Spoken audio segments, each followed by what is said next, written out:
Hello, my friend. It's a beautiful morning here. Let's get into chapter 8, the eternal Godhead. Notice how, as we get through the book, Krishna's teaching to Arjun is becoming more and more direct, more and more of a subtler nature, in a way like it's becoming higher. He will once again revisit a lot of the practical components that he's been talking about. But in this chapter, it's all about him just talking about like his real nature. And there are some instructions in here as well. A lot of this chapter can seem like daunting, and it's like a lot of conceptual stuff, like what happens at the time of death and a lot of terms from the Hindu scriptures. So know that like even when I read the book, I try not to care too much about the conceptual stuff that isn't about practical advice on like just how to live on a day-to-day basis, how to be. All that stuff is secondary, and I invite you to take the same approach. Okay? And that's why also in these lessons that I'm recording, I'm not going to go over that too deeply with you. I'm not going to explain all these terms from the scriptures and all that stuff. If anything, Eknath can do that much better than I can.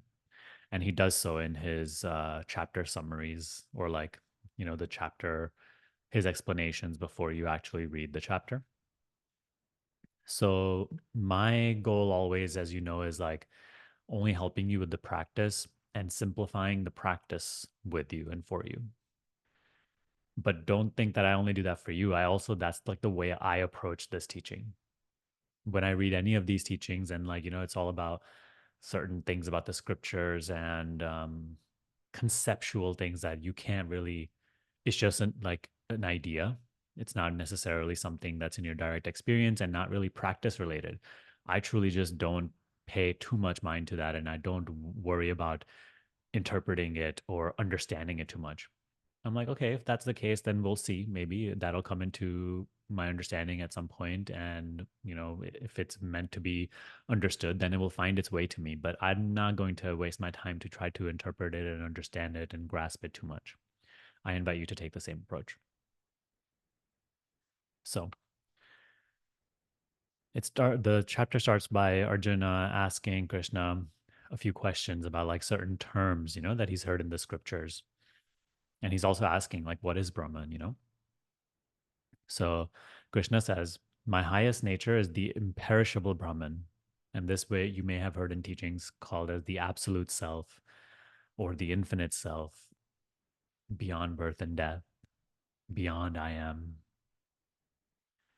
So in our school, we often talk about I am being the presence of the imperishable Brahman. I am is the presence of the infinite reality, which is beyond birth and death. So Krishna says, my highest nature, the imperishable Brahman, gives every creature its existence and lives in every creature as the Adhyatma. So, this part I felt was very necessary to talk about with you. And he's actually said this before in the previous chapters, that he lives in you, he lives in all created things as the Atma, as the self. So the self in all beings is Krishna himself. It is his presence. It is his beingness that you feel as your beingness. But notice that when we're on the spiritual path, we take that beingness to be personal. Like that is my presence, Sunny's presence. But Sunny doesn't actually have a presence. Sunny has no existence of itself. Krishna is alive in Sunny. Krishna is alive in you. Krishna is alive in this and that. It is only his presence. We are all sort of like dreams of Krishna, the imperishable reality. From Krishna, we source our existence. From Krishna, we were created. Into Krishna, we will dissolve. Krishna is our true nature.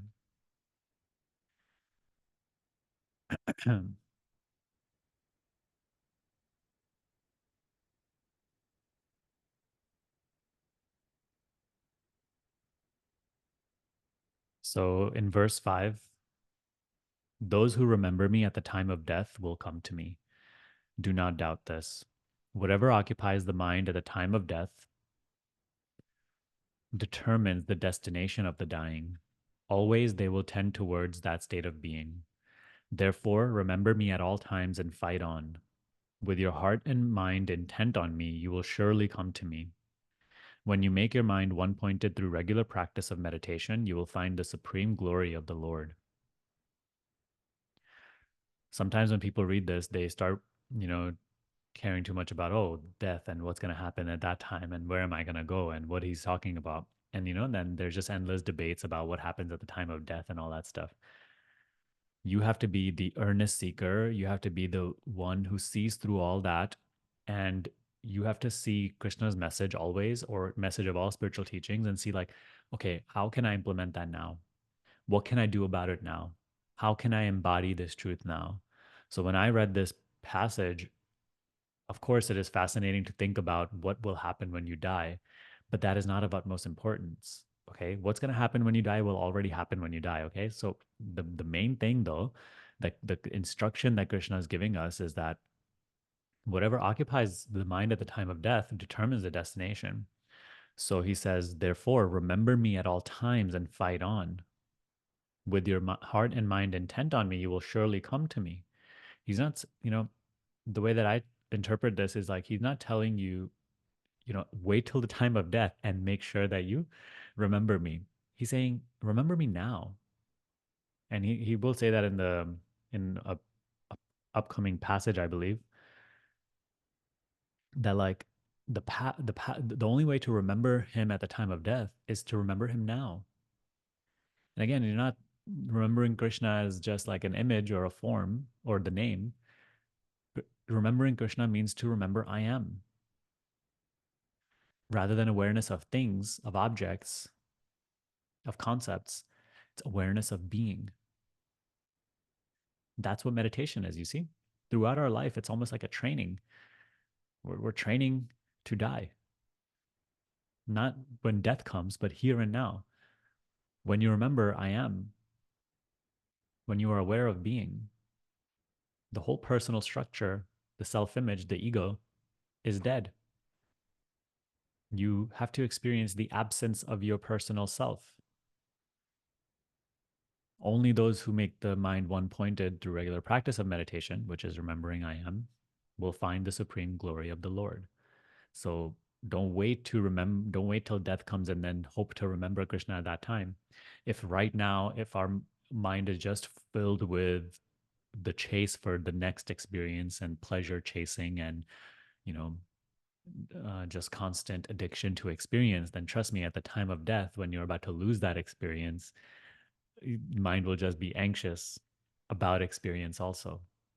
So our lifetime is almost like a training ground where we have to replace this anxiousness and this preoccupation with the experiences, with illusion. We have to replace that with remembering Krishna's presence within us. I am awareness of being.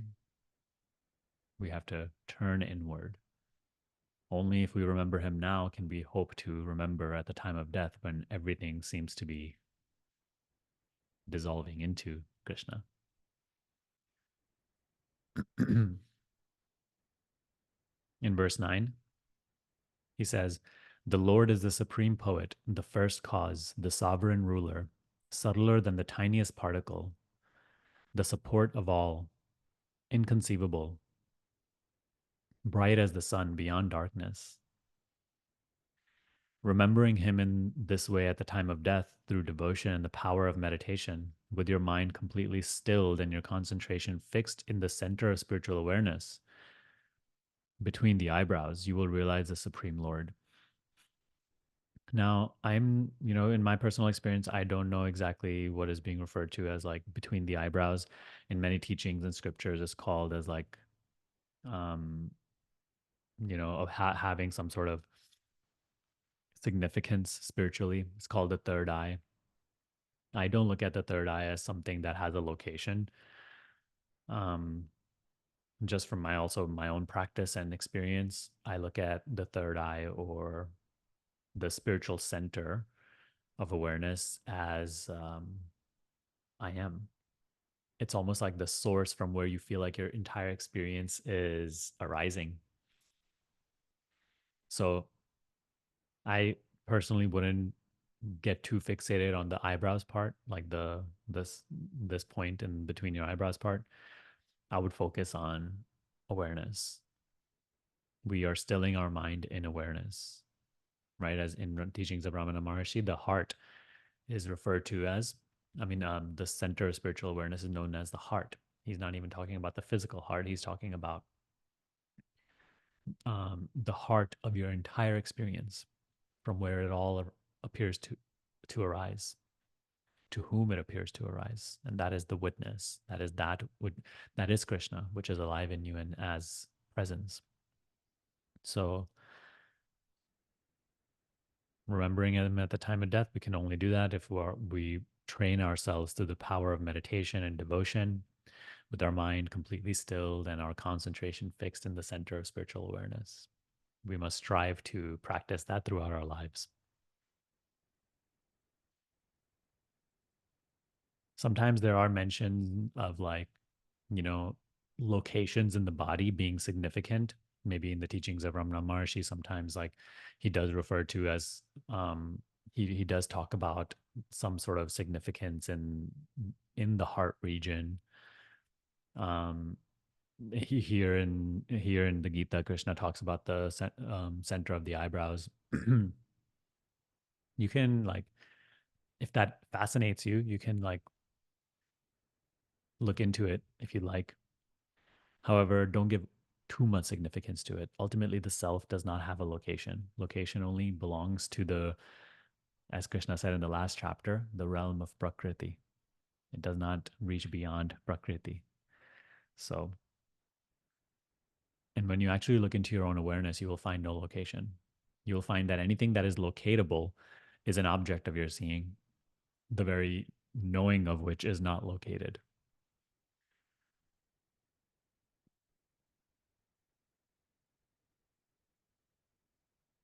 So in verse 11, Krishna tells Arjuna, I will tell you briefly of the eternal state all scriptures affirm, which can be entered only by those who are self controlled and free from selfish passions. Again, he gives us a great instruction. Those whose lives are dedicated to Brahman attain the supreme goal. So don't wait to attain Brahman at the time of death. Don't hope that it will just happen. This lifetime is your opportunity, it is the training ground where you have to become self controlled rather than totally being scattered in a million desires and directions, always an attachment to experience, aversion to experience. Become self controlled, right?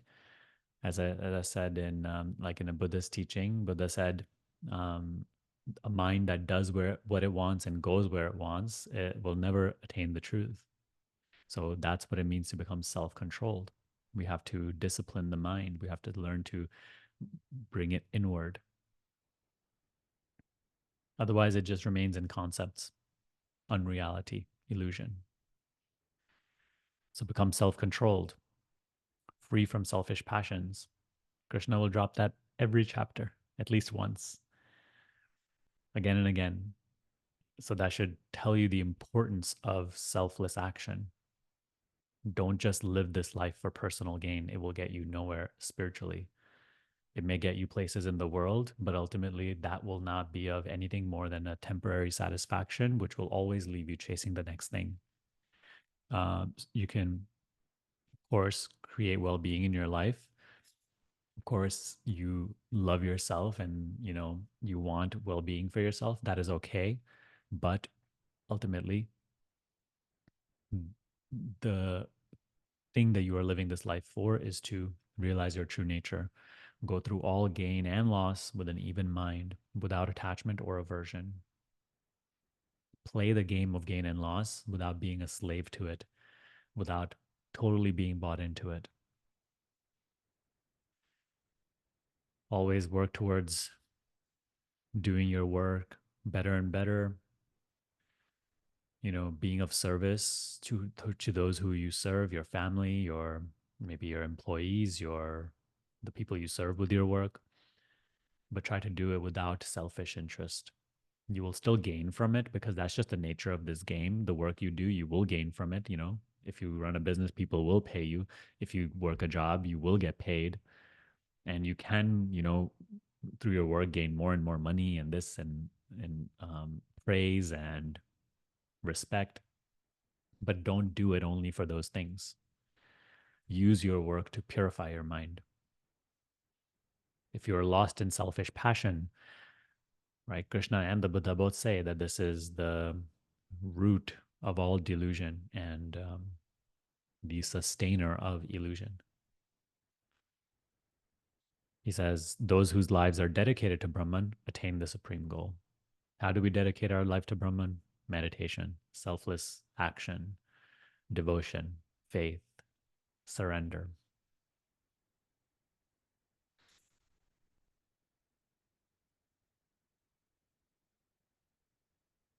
In verse 14, Krishna says, I am easily attained by the person who always remembers me and is attached to nothing else.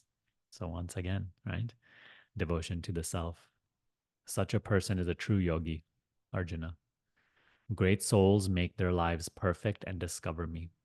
They are freed from mortality and the suffering of this separate existence. So, we're not just doing this to attain Krishna in the future. Krishna enriches our life here and now. Even personally, all the things we seek are only, they come effortlessly to us. The peace that we seek, the fulfillment and harmony, well being that we seek, happiness that we seek comes to us only through the teachings that Krishna is sharing with us.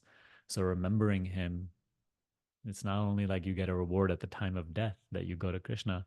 Here and now, your life will be filled with spiritual wisdom, clarity. You will not be you will not be suffering this separate existence. And maybe you've felt that to some degree already in your spiritual path. I have, you know, everything that is good about my life personally, I feel like has come from these teachings also.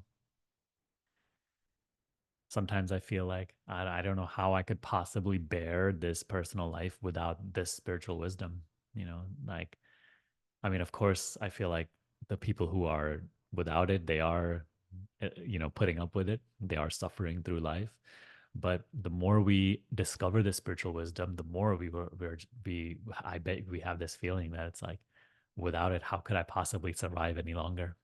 Spiritual wisdom becomes like your rock, your the thing which helps you get through the entire life without suffering, without complexity, without confusion and despair. It's a great gift. It's a great honor. And we have to cherish it and we have to feel grateful for it. And we have to show that gratitude through the practice of the teaching, always.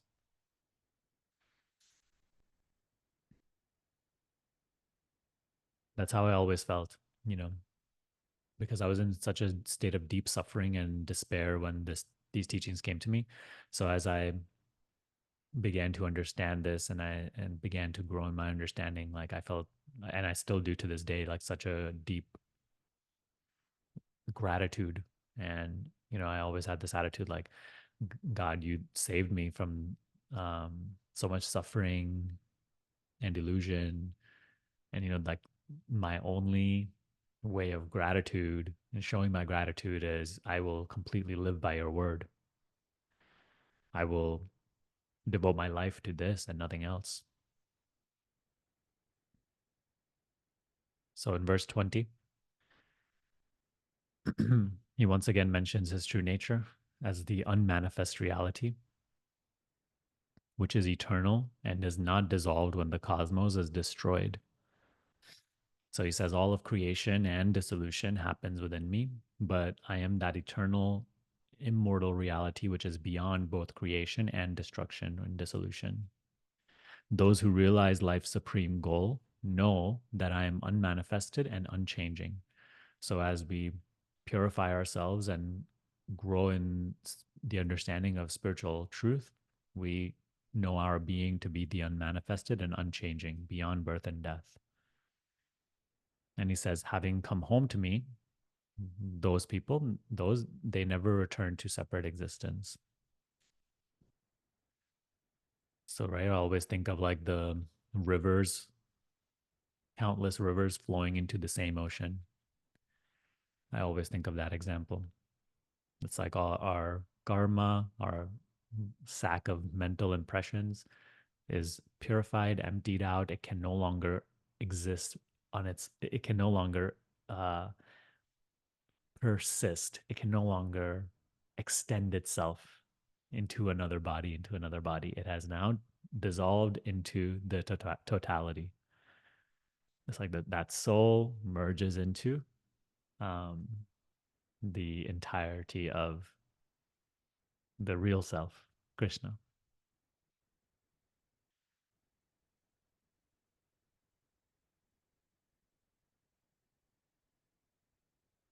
So in verse 27, the Supreme Lord who pervades all existence, the true self of all creatures, may be realized through undivided love.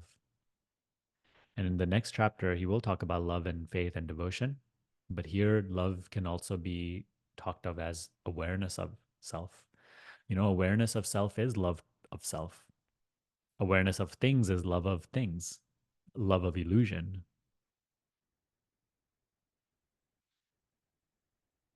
And here in the last passage in verse 27 and 28, he says, attain this knowledge, Arjuna, through perseverance in yoga. There is merit in studying the scriptures, in selfless service, austerity, and giving. But the practice of meditation carries you beyond all these to the supreme abode of the highest Lord. So once again, he says, right, like, um, do all these spiritual disciplines, study the scriptures, act without selfish motive, austerity, giving. But he says practice of meditation is still higher than all of them. Here in our school, we combine all these paths. And in the next chapter, he will talk about faith and devotion, I believe, as well, and love of Krishna. And so we will incorporate that also.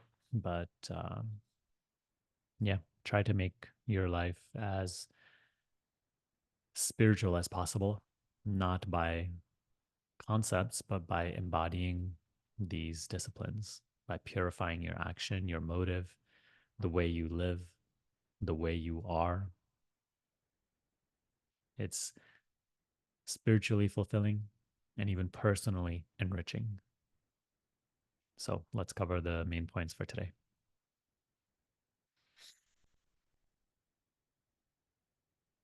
All right, chapter 8, the eternal Godhead. Krishna's real nature is imperishable, is the imperishable reality which gives life. Whoops, one second.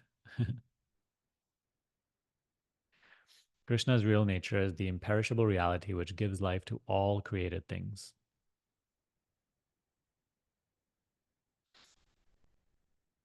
So he is the source of all things. To realize our true nature, which is Krishna, and to be accepted into Krishna's abode, we must strive to constantly remember him and be free of selfish passions.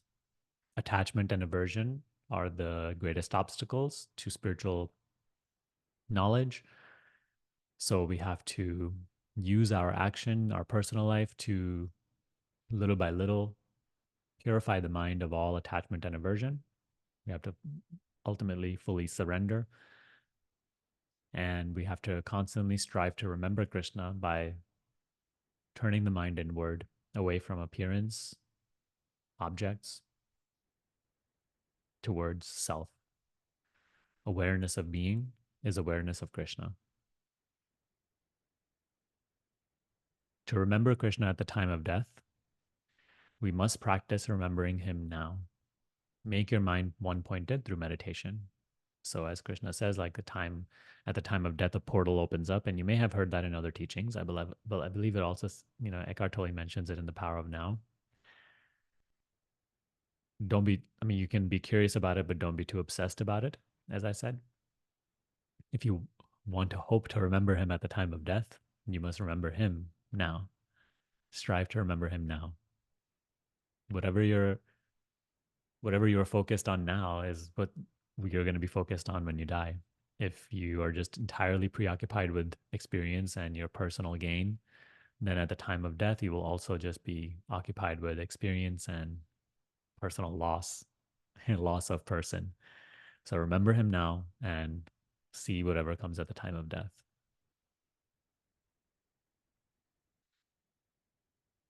We must see beyond this appearance of birth and death. Don't just be so focused only in what you can gain in the realm of life and death. While we appear to be here as people, we must strive in our spiritual efforts. There is merit in meditation, selfless service, studying the scriptures, faith, devotion. And all, these things aren't just spiritually fulfilling later, they're spiritually fulfilling now. And all these things also improve our personal life here and now. Understand that the motive of all of your actions, everything that you do, is to create happiness and well being for yourself. But happiness and well being cannot be created by anything outside of you, they can only be created by spiritual knowledge. So you can literally never achieve happiness and peace in the world by anything you do or anything you gain. So even it is in your personal interest to practice these things: meditation, selfless service, studying the scriptures, faith, devotion, surrender is the only way to even have any like a sane personal life. So that is all for this lesson. Let me know what you thought about it. Have a good day. Bye.